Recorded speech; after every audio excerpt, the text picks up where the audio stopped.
Hey there! Today we'll be looking at the Esterbrook Estie. And this is not just any Estie, this is the Estie Oversized. Larger, I don't have a regular sized Estie to show you. I'm sorry, I'm not perfect, okay? I just have this, and this is what I will show you. This pen has a couple of fun features. Now, just in case maybe you're new to fountain pens or you don't know a lot about vintage fountain pens, the Esterbrook brand has been around for a long time. It's one of those brands that kind of went under and was resuscitated. That seems to be a new trend to resuscitate old brands. I see that a lot now. And I think the new Esterbrookes look absolutely nothing like the old Esterbrookes, but that's okay. That's not a criticism. Times change and you have to adjust as you go along, and you have to adapt and you have to change the model of pens a bit. So I think there's nothing wrong with that. The Estie is a fun pen. That was kind of the nickname for Esterbrook pens, Esties.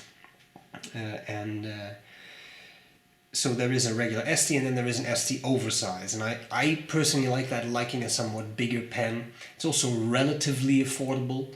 I'll come back to that. So I think there's quite a lot going for these pens.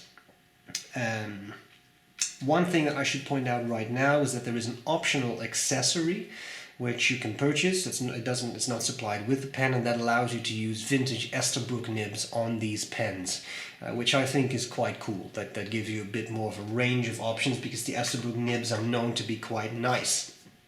Okay, having said that, I think we are ready to start our journey. So I'm going to cover the parts of the pen, I'll do a writing sample, I'll tell you what I like about it, what I don't like about it. Let's get started.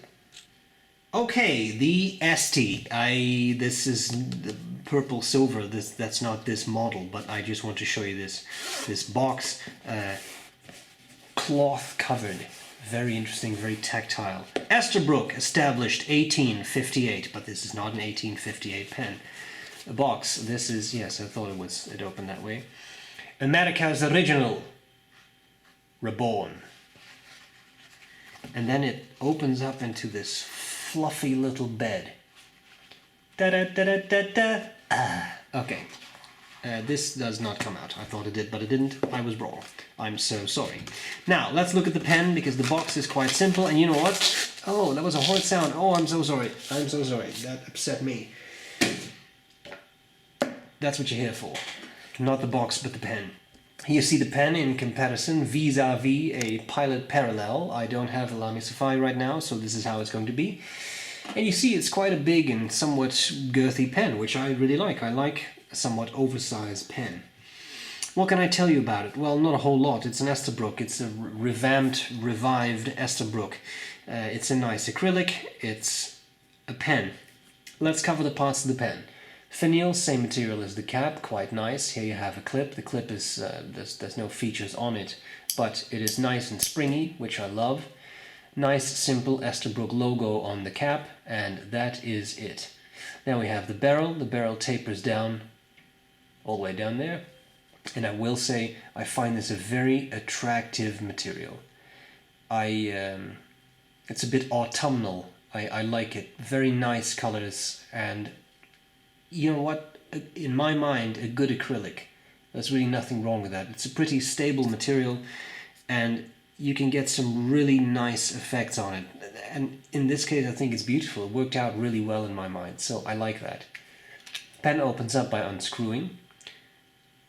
Acrylic threads, metal threads, makes me a little nervous. I wonder if over time those threads would wear out. Another thing is this inner cap. I want to show you, because I will come back to that. Then we have section, quite simple, pretty straight, flares out a little bit at the end, and you have a steel number 6 nib. Esterbrook 1858, year that company was established. It says medium. It's a finish medium. Okay? Not finish. There was no two N's in that word. A fine-ish medium. I know it's not a real word. A fine medium, I could say, but then people get confused. I'll just stop talking about this. Here's a plastic feed, and then you have the barrel that unscrews, Cartrodge-Converter fed pen. Converter actually labeled Esterbrook. You know, those are small touches, but I think they matter. I think it matters if you label it. It's a small thing, but it just makes the pen a little bit more branded, and I don't think there's anything wrong with that. I know I'm going to get this question, can you eyedropper it? Well, that's a solid barrel, this is one piece, so I'm sure you can, but don't forget this is metal, so the ink will touch metal, and it's always a little dubious, right, as to how well that'll work out. Nice pen, larger pen, does it post? Not really. It doesn't really post, plus it gets huge when you do that. So I wouldn't necessarily do that. Having said that, let's see how it writes.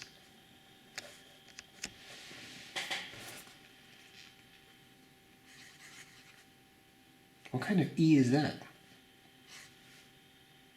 Wow, okay. Esterbrook.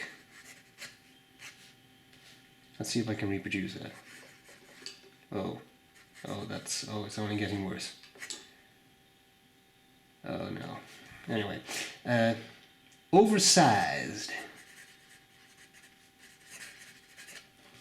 The nib is a medium steel, and the ink is Toffee Brown by Montblanc. The nib is quite feedbacky. I wouldn't call it scratchy, but it's not a buttery smooth nib. I hate the expression buttery smooth. I'm sorry, but it is not a buttery smooth nib. The quick brown. However, given that it has a bit of feedback, it does not really skip. It did there, but that was me. Alright, giggity giggity. That's actually pretty impressive because no skipping, I like that. So, wetness, not exactly a gusher, somewhat on the dry side. For me, this could be a little wetter, but that's my personal preference. As you can see, out of the box, it writes beautifully, right? Maybe a bit feedbacky, but there's no skipping, and I would take feedback over a skippy nib. But people's opinions there vary. Some people really like a super smooth nib. If you like that, this may not be your nib. But of course, smoothing a nib, I think, is easier than stopping it from skipping. So, what about line variation? Not much. This is a pretty rigid nib that I wouldn't press too hard. I shouldn't do that anyway, but you know what I mean. This is not one that bounces a little. Reverse writing? No. It gets quite scratchy, and as you can see, it runs dry. In all, especially as to the size and the comfort, because I do find this a pretty comfortable section, nice pen. So let's discuss what I like and what I don't like about this pen. What do I like, what do I not like about the Esterbrook Estie Oversized? Well, I think there's a couple of things that this pen really has going for it. The material is beautiful. I've seen some of the other materials, they're very attractive as well. It's kind of acrylics. There are many acrylic pens out there, but I think it's nice. It works. And I think that's really cool. What do I not like about it? Is there anything else I like about it? No, I do like it. I do like the fact that it's very comfortable. To me, this is a very comfortable pen. Comfortable to hold, a really nice size. I really like that. But having said that, there's a couple of things I don't like about it so much. The price is $200 US for the oversized models. Maybe somewhat high for an acrylic pen, Cartrodge-Converter filled steel nib. At $200 I start to think of gold nibs, 14 karat. But that's me. It doesn't post. And for some reason the shape really makes me want to post the pen, like nice deep posting I think would be very nice. Also because it is all acrylic, so it would add a little bit of weight, which I think would be nice. All of this is kind of subjective. I will bring up one philosophical point, but before I do that I will bring up something that I find an objective issue. I have shown you in the earlier part of this video that inner cap. The issue with that inner cap is that there actually is I hope I can explain this clearly, there is a gap between the inside of the outer cap and the outside of the inner cap. And your nib can get snagged in that. The first time I capped this, that happened to me. I'm being very gentle here. That's an issue because that can damage nibs. So I would have preferred it if that inner cap and the outer cap would have been tighter together.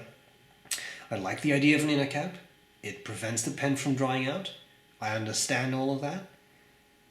But if you don't know it's there, I'm thinking of you lend your pen to someone else, they may just slam that nib in there and they may bend it. It is steel. I'd be careful with that. Final thing. This is a philosophical issue. We see these days that a lot of brands are resurrected. You kind of, sort of see it with Omas and Scribo. Scribo is created by people who used to work for Omas. They use the same nib shape, the same, like they have the machine to create those nibs, same fee type. But what I like about Scribo is that they don't call their brand Omas. They call it Scribo. You also see a number of companies that have revived pen brands from the past. Ancora. I don't believe I've used an Ancora pen, so I cannot comment on that. You have Nettuno, and you have Esterbrook. Given that this is an Esterbrook review, I only want to talk about Esterbrook. The issue that I have with this is, sure, you bring back a name, but that's all you bring back. There was not a single Esterbrook in history, in my mind, that looked like this. But you call it an Esterbrook, and you call it an Estie. But it's not an Esterbrook. It's not the vintage shape, or the shape of those vintage pens. It's something else entirely. Is this an issue? I don't know. I'm still thinking about it. Is this an issue? But I'm not 100%, I really want to say comfortable with it, because I really don't, pens really don't make me uncomfortable. But what do you do when you do this? You revive a name, and you're kind of thriving off of that name. But your product is different, right? And that in my mind is a bit of an issue, because you have the name but you don't have the old products. Now, I could go on about this for a long time. I won't. I just would like it if people would think about this. What does that mean to you? Is this a good thing or is it a bad thing? Because again, I'm still thinking about it. So if you're thinking about it too, tell me what you think in the comments. I'm not saying it's a bad thing, but I'm also not saying it's a good thing. I just haven't decided yet. So I would appreciate your input. Having said that, I hope this was useful, and I'd gladly see you later. Bye-bye.